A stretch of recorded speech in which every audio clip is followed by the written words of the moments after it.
दोस्तों, वर्तमान समय में बहुत से व्यक्ति किराए के मकान में रहते हैं और किराए पर दुकान में बिल्डिंग लेते हैं, क्योंकि गांव के अधिकतर व्यक्ति शहर में रोजगार के लिए आते हैं या फिर एक शहर से दूसरे शहर में रोजगार के लिए जाते हैं। तो ऐसी स्थिति में हर व्यक्ति के लिए मकान खरीदना पॉसिबल नहीं है, तो ज़्यादातर व्यक्ति किराए के मकान में रहने लग जाते हैं। जब लोगों द्वारा मकान किराए पर लिया जाता है, तो कई बार छोटी-छोटी बातों को लेकर मकान मालिक और किराएदार के बीच में विवाद हो जाता है। मकान मालिक के मन में हमेशा ही यह आशंका रहती है कि यदि किसी किराएदार द्वारा किराया नहीं दिया जाता है, तो ऐसी स्थिति में मकान मालिक के पास क्या-क्या कानूनी अधिकार होते हैं, जिसके तहत मकान मालिक किराएदार को अपने घर से बेदखल कर सके।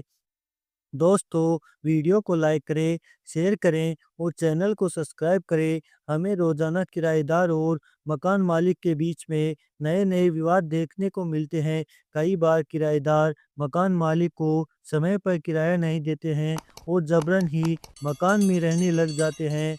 ऐसी स्थिति में मकान मालिक के समक्ष विकट समस्या आ जाती है। यदि किराएदार लंबे समय से किराए पर रह रहा है, तो ऐसी स्थिति में मकान मालिक सीधे ही उसे किराए की संपत्ति से बेदखल नहीं कर सकता। इसके लिए मकान मालिक को रेंट कंट्रोल एक्ट या फिर कॉन्ट्रैक्ट एक्ट का सहारा लेना पड़ेगा। सबसे पहले किराएदार की जो भी बकाया राशि है, उसका किराएदार को लिखित में लीगल नोटिस देना होगा। किराएदारी समाप्त होने के बाद जब किराएदार को लिखित में लीगल नोटिस दे दिया जाता है, उसके बाद कोर्ट में केस फाइल करना होगा और कोर्ट के आदेश के बाद ही किराएदार को किराए की संपत्ति से बेदखल किया जा सकता है।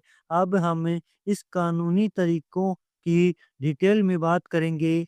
जब भी आप मकान किराए पर लेते हैं, तो सबसे पहले मकान मालिक और किराएदार के बीच में रेंट एग्रीमेंट बनाना आवश्यक होता है। यदि रेंट एग्रीमेंट 11 महीनों का होता है, तो उस रेंट एग्रीमेंट को नोटरी पब्लिक से अटेस्टेड करवा सकते हैं।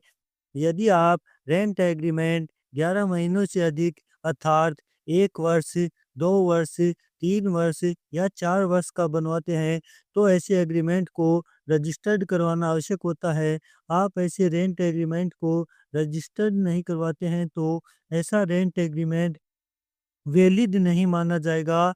जब रेंट एग्रीमेंट की शर्तें पूरी हो जाती हैं, तो सबसे पहले आपको किराएदार को लीगल नोटिस भेजना चाहिए और उसकी जगह नए किराएदार को प्रॉपर्टी किराए पर देनी चाहिए। यदि आपका किराएदार अच्छा है और समय पर किराया देता है और आपको परेशान नहीं करता है, तो ऐसी स्थिति में आप दोबारा से नया रेंट एग्रीमेंट बनवाकर उस किराएदार को पुनः प्रॉपर्टी किराए पर दे सकते हैं। यदि किराएदार आपको प्रॉपर्टी का किराया नहीं देता है और ज़बरदस्ती आपके मकान में किराए पर रह रहा है, तो सबसे पहले आप उसको एक लीगल नोटिस भेजें कि आपकी जो भी बकाया राशि है, उसे जमा करवाए, अन्यथा आपके खिलाफ कोर्ट में कार्यवाही की जाएगी। किराएदार द्वारा किराए की प्रॉपर्टी में बिना किराए दिए रहना कानूनी अपराध है। किराएदार के खिलाफ आपराधिक अत्याचार के लिए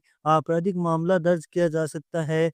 मकान मालिक किराएदार के खिलाफ सिविल व आपराधिक दोनों कार्यवाही कर सकता है। कुछ ऐसी परिस्थितियां होती हैं जिनके तहत मकान मालिक तुरंत प्रभाव से अपनी किराए की प्रॉपर्टी खाली करवा सकता है। जैसे यदि किराएदार द्वारा किराए की संपत्ति में अवैध निर्माण करवाया जाता है या फिर किराएदार द्वारा किराए की संपत्ति में अवैध कार्य किया जाता है, तो ऐसी स्थिति में मकान मालिक उसे किराए की संपत्ति से तुरंत प्रभाव से निकाल सकता है। दोस्तों, ऐसे ही इंटरेस्टिंग वीडियो देखने के लिए वीडियो को लाइक करें, शेयर करें और चैनल को सब्सक्राइब करें। धन्यवाद।